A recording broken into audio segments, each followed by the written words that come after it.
Ďalší center, pozdvihnutá lopta, je to gól! Takto je senzácia v 3. minúte. Idú východňari do vedenia.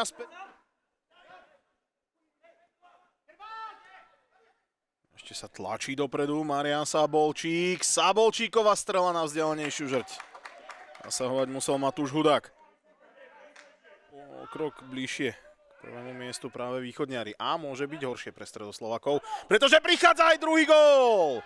A opäť je to strela, ktorá prekvapila brankára. Aj na straty. Teraz jednu môže zušitkovať Šemík. Výborný zákrok brankára východňarov a je znížené. Presadil sa s 8 Richard Chupáň. Gere.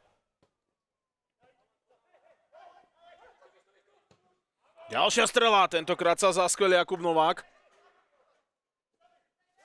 Pad pred pokutovým územím, hrá sa ďalej, faul to nebol.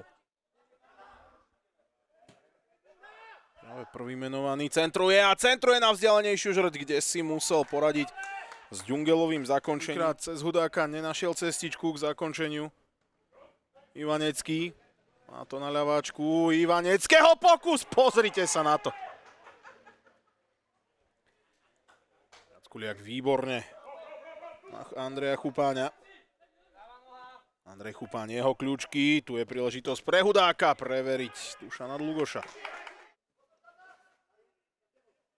Ktorý ešte útočia zasluhou Jackuliaka. Ten mohol teraz prihrať na svojho spoluhráča na brankovej čiare. Tomáš Šemík.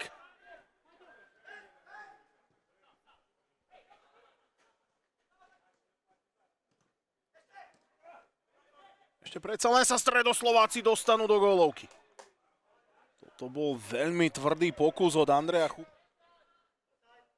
Zaujímavá nacvičená situácia, kde naskakoval jednak s 13-kou Hudák a s 15. Na to uzatvorí celý tento duel pre východňarov, pretože Marcel Vysočan sa rúti na Feriančíka, ktorý ho vychytal a bravúrne.